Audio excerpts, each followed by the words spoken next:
ساس کا بہو بیٹے کے ساتھ ایک کمرے میں رہنا. ہمارے گھر میں ایک ہی کمرہ ہے. ہماری ساس کبھی بھی ہمارے ہاں آ جاتی ہیں 7 دن 15 دن کے لیے.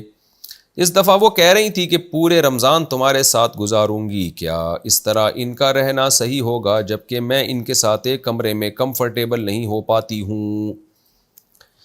دیکھیں یہ تو ہر انسان کی پرائیویسی ہوتی ہے، اور پھر بہو کے ساتھ ساس پورا رمضان، اور وہ بھی ایک کمرے میں. بند کر دو کیمرہ بھائی، اور سوری نہیں بند نہیں کریں، وہ جذبات میں آ گیا تھا، میں ان کی ترس آ رہا تھا مجھے.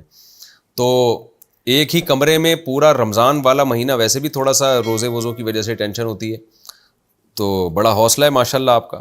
مشورہ تو میرا یہی ہے کہ برداشت کر لیں ساس کو ایک مہینہ تک کمرے میں. بزرگوں کی خدمتوں کا بہت ثواب ہوتا ہے، اور یہ برداشت کریں گی تو اللہ آپ کو اجر دے گا. آپ کے شوہر کی والدہ محترمہ ہے.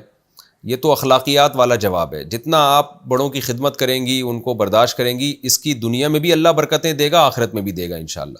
باقی شریعت کا قانون یہ ہے کہ بھئی یہ ظاہر ہے، یہ یعنی اگر آپ اس کو نہ ایکسیپٹ کریں تو آپ اپنے شوہر کو کہہ سکتی ہیں بھائی الگ کمرہ بناؤ، میں ایک ہی کمرے میں کیسے ایک مہینہ رہ سکتی ہوں.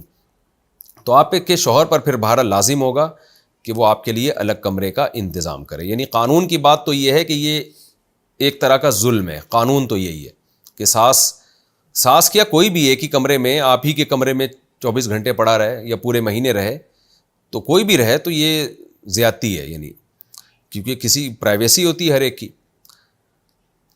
اور اس لیے ظلم تو ہے یہ.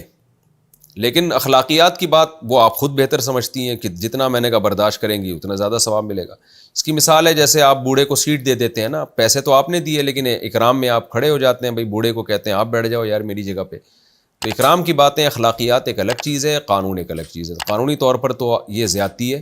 باقی آپ اگر برداشت کر لیں گی تو اللہ آپ کو دنیا میں بھی اجر دے گا اور انشاءاللہ آخرت میں بھی اجر دے گا.